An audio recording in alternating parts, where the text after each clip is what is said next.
ಈಗಿರೋಂಥ ಪದ್ಧತಿಯಲ್ಲಿ ನಾವೆಲ್ಲ ತಿಳ್ಕೊಂಡು ಜನರಿಗೆ ಮತ್ತೆ ಆಕರ್ಷಣೆಯಾಗಿ ಒಂದು ಏನು ಭಕ್ತಿ ಪ್ರಧಾನ ಏನಿದೆ ಅದು ಸರಿಯಾದ ರೀತಿಯಲ್ಲಿ ಜನರು ಕೂಡ ಮಂದಟ್ಟು ಮಾಡಿಕೊಂಡು ನಾವು ಏನು ಕಾಶಿಗೇನು ಗಂಗೆಗೇನು ಕಡಿಮೆ ಇಲ್ಲ ಅನ್ನೋದನ್ನ ಪಾಂಡಿತ್ಯ ನಿಮ್ಮಲ್ಲೂ ಕೂಡ ಇದೆ.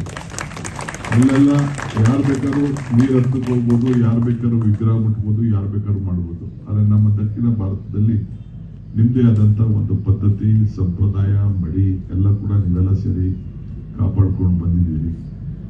ಇವತ್ತು ಶ್ರೀರಂಗಪಟ್ಟಣ ಇರ್ಬೋದು, ಮೈಸೂರು ಇರ್ಬೋದು, ಬೆಂಗಳೂರು ಇರ್ಬೋದು, ಎಲ್ಲ ನಮ್ಮ ಧಾರ್ಮಿಕ ದತ್ತಿ ಇಲಾಖೆಗೆ ಸಂಬಂಧಪಟ್ಟಂತ ಎಲ್ಲ ನಮ್ಮ ಏನು ವಿದ್ಯೆವನ್ನ ತಾವೆಲ್ಲ ಪಾರಾಯಣ ಮಾಡಿಕೊಂಡು ವಿದ್ಯೆ ಕಲ್ತ್ಕೊಂಡು ದಿನನಿತ್ಯ ತಾವು ಮಾಡ್ತಾ ಇದ್ದೀರಿ. ಇದಕ್ಕೊಂದು ದೊಡ್ಡ ಇತಿಹಾಸ ಇದೆ. ನೀವು ಇವತ್ತಿಂದ ಏನು ಶುರು ಮಾಡಿಲ್ಲ, ಒಂದು ಪದ್ಧತಿ ಮೇಲೆ ನೀವು ಮಾಡ್ಕೊಂಡು ಬರ್ತಾ ಇದ್ದೀರಿ. ಇದನ್ನ ಉಳಿಸ್ಕೊಂಡು ಹೋಗೋಣ.